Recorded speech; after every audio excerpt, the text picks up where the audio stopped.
It's springtime, and it's baseball season. I know that you're all thrilled about that.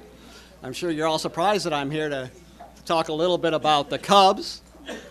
We're all very excited because for the first time in many years, the Chicago Cubs are relevant again.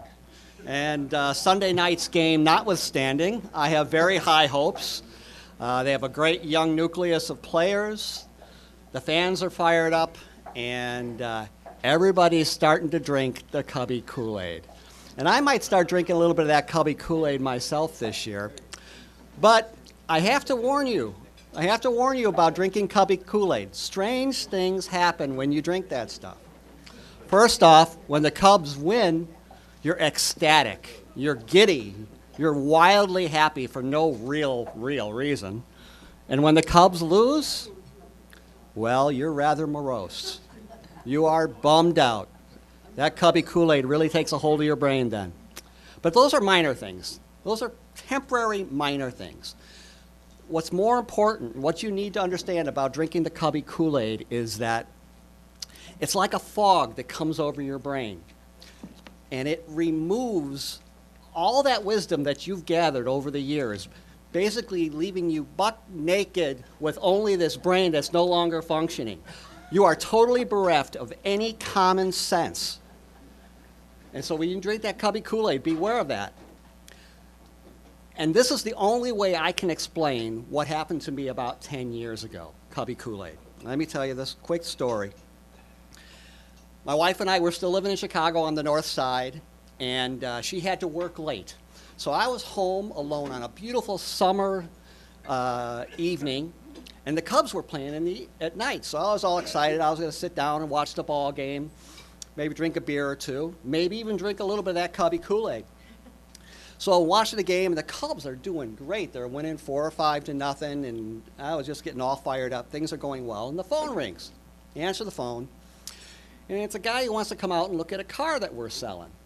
Yes, we had put an ad in the Chicago Tribune trying to sell a car because we had just purchased a new one, and he wanted to come out and take a look at it. I said, yeah, come on out. He says, I'll be out there in about 15 minutes. Okay. So watching the Cub game, sure enough, the guy comes up to the door. I take him out to the car parked out in front and start showing it to him, and he starts asking a bunch of questions, kicking the tires. I open up the hood, he looks at the engine. He's just checking the whole thing out and everything, and I'm sitting here going, the Cubs are going on. My windows are open so I can hear the game.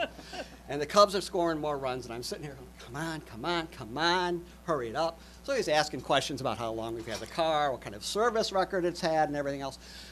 Come on, make up your mind. The Cubs are playing, man. So finally he goes, after looking at the car for about 10 minutes, he goes, well, can I take it for a spin?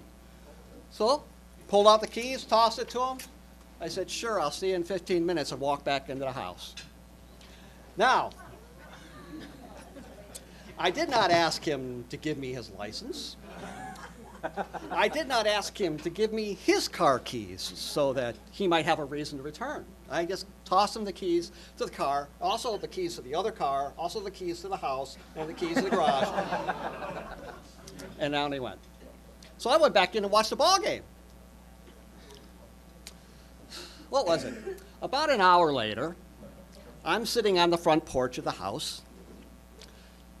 The Cubs had blown about a 12-run lead.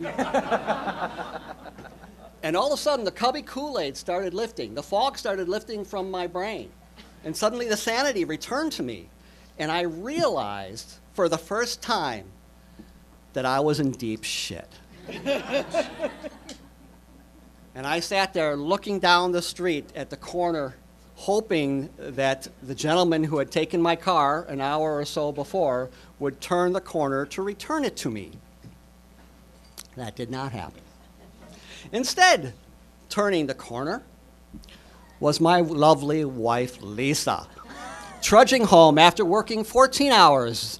She had just gotten off the train, and she was trudging home tired, carrying 3 bags and a computer and all this stuff, and I'm sitting there on the porch, and she walks up and goes, "Hi, hon. How are you?" She looks at me, okay. Well, the Cubs lost. And she goes, "What are you sitting out here for?" "Well, there's a guy out test driving the car. She goes, oh, that's great, that's great. How long has he been gone? About an hour. I've called the police already. She proceeds to sit down next to me on the porch and burst into tears, sobbing, inconsolable sobbing. I didn't know what to do. I didn't know what to do. Now, gentlemen, I have some words of advice for you.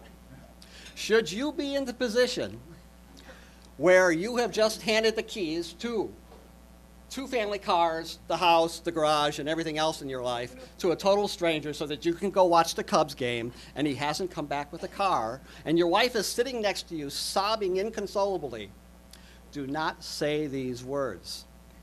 Honey, I think you're overreacting.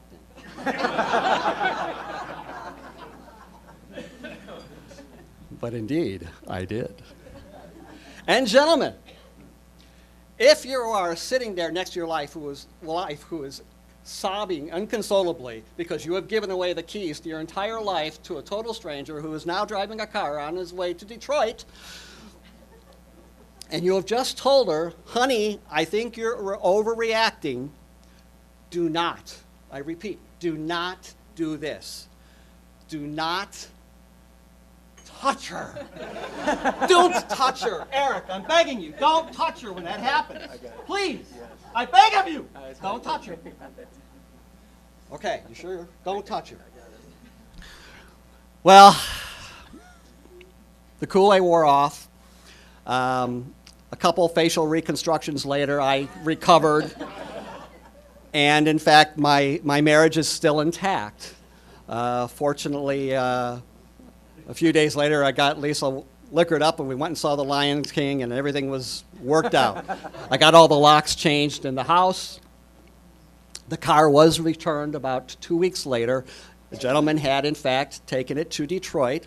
I like to think he wanted to go see a Tigers game, and so he just couldn't wait, and he took the car. So my advice to you, this is my warning, my best advice to you is if you start drinking the Cubbie Kool-Aid, beware. Remember, there will be a fog that will come over your head, and in fact, you will not have any common sense. Be careful. Always have a partner with you when you drink the Cubbie Kool-Aid. $2, everybody. Thank you.